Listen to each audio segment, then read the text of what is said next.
आका अलैहिस्सलाम ने फरमाया कि अगर किसी लड़की का रिश्ता आप देना चाहते हैं तो उस लड़की की रजा पूछना आपसे जरूरी। ये शरीयत ने यहाँ तक इसका हुक्म, इवन एक मुलाकात की भी इजाजत दे दी है, लेकिन कोई लड़की भी वली के बगैर निकाह नहीं कर सकती। वली का होना, उसमें उसकी रजामंदी जो है वो जरूरी है, पसंदीदगी जो है वो इस्लाम ने दी है कि ये चीज इस तरह हो जाए। जहेज की जहां तक बात है, ये इस्तिताअत के मुताबिक है। जहेज एज ए लालच, इसको एक सिंबल हमने बना लिया है, इस सिंबल ने हमें तबाह कर दिया है। उसकी तरफ आप जाएंगे तो फिर सईदा कायनात के निकाह को आपको देखना पड़ेगा कि आका अलैहिस्सलाम ने क्या दी। जब सईदा कायनात के निगाह पे आप जाएंगे तो फिर मेरे ख्याल में जहेज की इतनी बड़ी जो लानत है ये खत्म हो जाएगी। इस वक्त हम एक हिरस की दुनिया में बस चुके हैं। आप देखें कितनी हमारी माएँ बहनें ऐसी हैं, मैंने देखी हैं कि जिनके बाल सफेद हो गए हैं कि उसके पास इतने नहीं, हम रिश्ता नहीं देंगे, वो जाएंगे, वो भाई इसकी हैसियत इतनी, वो खुदा के बंदो हजूर की उम्मत है। अस्सलाम वालेकुम नाज़रीन, आप देख रहे हैं हज़ारा 24 न्यूज़ और मैं हूं आपका मेज़बान अरमान अली। आप तमाम देखने वालों को खुश आमदीद कहेंगे। वीवर, जैसा कि आपने देखा है कि कराची से एक 14 साल लड़की भागी और उसने लाहौर में निकाह कर लिया। फिर कराची से एक दूसरी लड़की निमरा अली भागी जिसने DIG खान में निकाह कर लिया। 14 साल की लड़कियों का निकाह अगर अमीर हो तो जायज़ है, अगर गरीब घर की भाग जाएँ तो फिर क्या है जी, अदालत यही कहती है कि ये निकाह नहीं हो सकता। असद और निमरा की कहानी भी आपके सामने ही है। अमीर घर के बच्चे थे तो सो हमने भी कबूल कर लिया, लेकिन अब गरीब घर की जब बच्चियाँ घर से या माशरे से या किसी भी वजह की बिना पर घर से भागी तो हमने कहा जी नहीं, इनका तो निकाह हो ही नहीं सकता। इस हवाले से नसीर खान जदून साहब से जानते हैं कि ये क्या कहते हैं। अस्सलाम वालेकुम। वालेकुम अस्सलाम। सर, सबसे पहले ये बताइएगा कि ये अभी वाक़या आपने भी सोशल मीडिया पर देखा होगा। एक तरफ निमरा और असद की कहानी थी जो आज से 1.5-2 साल पहले सोशल मीडिया पर वायरल हुई, इंटरव्यूज़ हुए, बल्ले बल्ले हो गई, 14 साल की लड़की और लड़के का निकाह हो गया। क्योंकि वो अमीर करके थे, अदालत भी चुप कर गई, लोग भी चुप कर गए। लेकिन अब गरीब घराने की दुआ ज़ारा और निमरा अली जब घर से भागी तो सोशल मीडिया पर एक भोपाल सच आ गया। इस हवाले से क्या कहेंगे कि कौन ज़िम्मेदार है, वालिदैन, मीडिया, TV ड्रामे, गेमें, या फिर वो बच्चियाँ जो घर से बगावत करके निकाह कर चुकी हैं? अरमान भाई बहुत शुक्रिया। असल में इसमें ज़िम्मेदारी एज ए पूरे माशरती तौर पे हम पूरा माशरा ही ज़िम्मेदार हैं। वजह यह है कि तालीम के साथ साथ औलाद की तरबियत जो है वो बड़ी ज़रूरी होती है। बदकिस्मती से आजकल हम तालीम तो दिलवा रहे हैं मगर तरबियत नहीं। उसके अलावा जो बातें आपने कही कि इसका सोशल मीडिया का अगर आप पॉजिटिव इस्तेमाल करेंगे तो वो पॉजिटिव जाएगा, नेगेटिव करेंगे तो नेगेटिव जाएगा। फिर यहाँ के हमारे जो ड्रामे हैं, आप उन ड्रामों को देखें तो मैं ये समझता हूँ कि कोई बाप अपनी बेटी, बल्कि माँ बेटी के साथ बैठ के नहीं दे सकती। फिर इसी तरह ये गेम वगैरह जो इसके अंदर आ गई हैं, ये सारी वो चीज़ें हैं कि जिसने इस माशरे का जो एक माशरती अदब था उसको क्लैप कर दी। तो ये जो आपने बात की कि एक अमीर आदमी करता है, तो ये तो पाकिस्तान में हर जगह पे है कि अमीर जुर्म करे तो वो सुप्रीम कोर्ट से निकल जाता है और गरीब करे तो वो फंस जाता है, मगर ये एक माशरती बुराई है। दूसरी मैं इस मौके पे एक ज़रूरी बात करूंगा, देखें अभी कौम जो है वो आगे निकल गई, बहुत ज़्यादा आगे निकल, सोशल मीडिया के तालीम के हवाले से वालिदैन को ये निगाह पूरी रखनी चाहिए अपने औलाद के ऊपर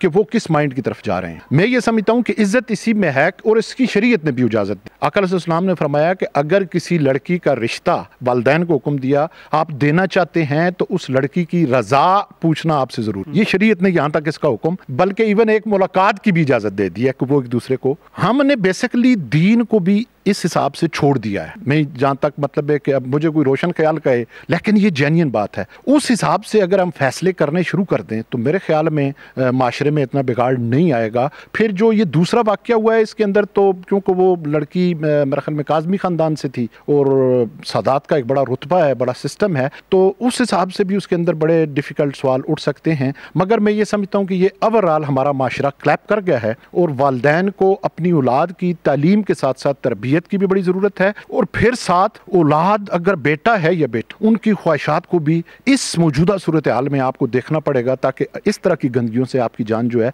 वो बच जाए। इसकी इजाजत है कि आप उसकी राय पूछ सकते हैं, लेकिन कोई लड़की भी वली के बगैर निकाह नहीं कर सकती। वली का होना, उसमें उसकी रजामंदी जो है वो जरूरी है, वली का बीच में होना, पसंदीदगी जो है वो इस्लाम ने दी है कि ये चीज इस तरह हो जाए। तो मैं समझता हूँ कि ये ओवरऑल हमारे पूरे माशरे में ये चीज आए रोज, ये तो 2 वाक़ये हैं जो कोड हो गए हैं, आपके अपने डिस्ट्रिक्ट में बहुत ज्यादा वाक़ये हो रहे हैं इस वक्त। तो ये एक माशरती बुराई है जिसके खिलाफ भी हमें आगे निकलना होगा। हमारी वो रस्म रवाज, जो दीनी रस्म रवाज, इलाकाई रस्म रवाज, ये सारी चीजों की तरबियत हमने करनी। हम सोशल मीडिया के जरिए अपनी, मैं माजरत से कहूंगा कि जिस तरह मैंने एक पहले इंटरव्यू में कहा कि असल बेस को भूल गए हैं, असल बेस को हम भूल के हम इतने फॉरवर्ड हो गए हैं कि हमने अपनी माशरती, इलाकाई और दीनी सकाफत को छोड़ दी। तो जब तक हम इसकी तरफ पीछे नहीं आएंगे तो ये ऐसे वाक़यात होते रहेंगे। जहेज की बढ़ती हुई मांगे ऐसे वाक़यात के रोनमा होने में कितनी असरअंदाज हैं?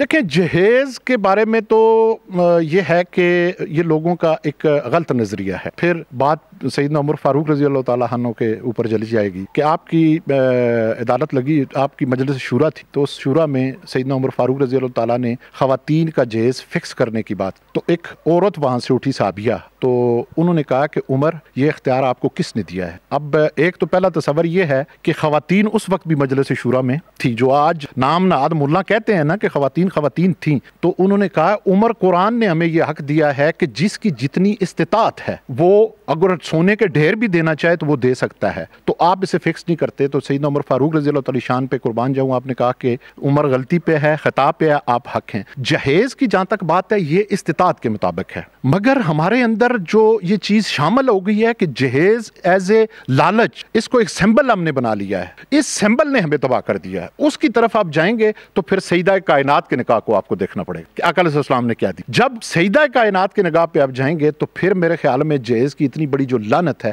یہ ختم ہو جائے گی. مگر ہم اس طرف, میں پھر کہہ رہا ہوں کہ وہ معاشرتی برائیاں ہمیں نہیں جانے دے رہی. اس وقت ہم ایک ہرس کی دنیا میں بس چکے ہیں, اور آپ دیکھیں کتنی ہماری مائیں بہنیں ایسی ہیں, میں نے دیکھی ہیں کہ جن کے بال سفید ہو گئے ہیں. صرف یہ وہ لڑکے کے پاس کوٹھی نہیں ہے, کار نہیں ہے, اس کا مطلب یہ یک طرفہ معاملہ نہیں ہے, یہ میں آپ کو بتا دوں, یہ دو طرفہ ہے, مردوں میں بھی ہے اور لڑکیوں میں بھی ہے, دونوں طرف ہے کہ اس کے پاس اتنے نہیں, ہم رشتہ نہیں دیں گے, وہ جائیں گے, وہ بھائی اس کی حیثیت اتنی, وہ خدا کے بندو حضور کی امت ہے. یہ اہل معاشرہ کا بھی کام ہے اس کے اندر کہ جو صاحب ثروت لوگ ہیں وہ اس کے اندر اپنا کردار ادا کریں, تاکہ اس طرح جس طرح ہماری تحریک منہج القرآن کے اندر ہماری ویلفیئر فاؤنڈیشن سالانہ ہزاروں کی تعداد سے شادیاں کراتی, وہ ان شادیوں میں کیا ہوتا ہے کہ ہر ایک کو بیلنس جو ہے وہ جہیز دیا جاتا ہے, ان کا ولیمہ بھی ایک کیا جاتا ہے, تو اس طرح وہ گھر جو ہیں وہ بس جاتے ہیں. یہ ایز اے اسلامی معاشرے کے پورے معاشرے کو ہمارے سمیت یہ کردار ادا کرنا پڑے گا. بعض معاشرتی برائیاں جو ہیں وہ حکومتیں نہیں ختم کرتی, وہ قومیں ختم کیا کرتی ہیں, تو ایسی معاشرتی برائی کو ایز اے قوم ہمیں ختم کرنا. والدین کی انا جو ہے وہ کس حد تک اس میں اثر انداز ہو رہی ہے کہ وہ بچے کی شادی کہیں کرنا چاہ رہے ہیں یا بیٹی کی شادی کہیں کرنا چاہ رہے ہیں لیکن وہ وہاں نہیں کرنا چاہ رہے, تو ان کی انا کی وجہ سے بھی تو بچے گھر سے بھاگتے ہیں. پہلے آپ کو کہا ہے کہ ان کی انا نہیں ہونی چاہیے. دیکھیں ایک بات تو بچوں کو بھی سوچنی چاہیے کہ والدین کا جو فیصلہ ہے, والدین کبھی بھی اپنی اولاد کے لیے غلط فیصلہ نہیں سوچ, کبھی بھی نہیں سوچ. کون والد یا والدہ 100 میں سے 1-2 جن کے اندر ہو یا 4 ہو لالچ ہو, کوئی والدین اپنی اولاد کے لیے غلط فیصلہ نہیں سوچتے. میں سمجھتا ہوں کہ اگر اولاد والدین کے اوپر ٹرسٹ کر لیں تو ان کے ساتھ پھر اللہ کی مدد بھی آ جاتی ہے, اس کے رسول کی مدد بھی آ جاتی ہے, اور معاشرے میں بگاڑ بھی نہیں ہوتا ہے. پھر بعد میں ان کے لیے مسئلہ یہ نہیں ہوتا کہ ایک لڑکا شادی اپنی مرضی کی کر کے لے آیا تو پھر اس کی بیوی اگر اس کا گلا پکڑتی ہے تو پھر وہ کہتے ہیں کہ یہ تو تیری مرضی دی گئی. والدین کے اوپر جب آئے گا تو پھر وہ اپنی ذمہ داری احساس کریں گے اس کا, اور اس کے اوپر بھی ہمیں معاشرتی تربیت کی ضرورت ہے بہت زیادہ. ایسے واقعات کو معاشرے سے ختم کیسے کیا جا سکتا ہے؟ ایسے واقعات کو معاشرے سے صرف ایک طریقے سے ختم کیا جا سکتا ہے کہ آپ محلے کی سطح پہ, گاؤں کی سطح پہ جو ہماری ویلفیئر سوسائٹیاں بنی ہیں انہی کے ساتھ اصلاحی سوسائٹیاں بنا دیں, تاکہ وہ جو نوجوان ہیں, جو بچے ہیں, والدین ہیں, ان کی گرومنگ کر سکیں. علماء و مشائخ ان کے اندر آ کے اپنا کردار ادا کریں. معاشرے کے پڑھے لکھے سوبر قسم کے لوگ جو ہیں وہ آ کے اپنا کردار ادا کریں. ذہنی طور پہ قوم کو جب تک آپ موٹیویٹ نہیں کریں گے اب, تو تب تک میرے خیال میں یہ مشکل ہو جائے. بہت شکریہ جی. ویورز آج کی اسٹوری کو یہیں پہ اختتام پذیر کرتے ہیں. جلدی ملیں گے کسی نئی ویڈیو کے ساتھ. اللہ حافظ.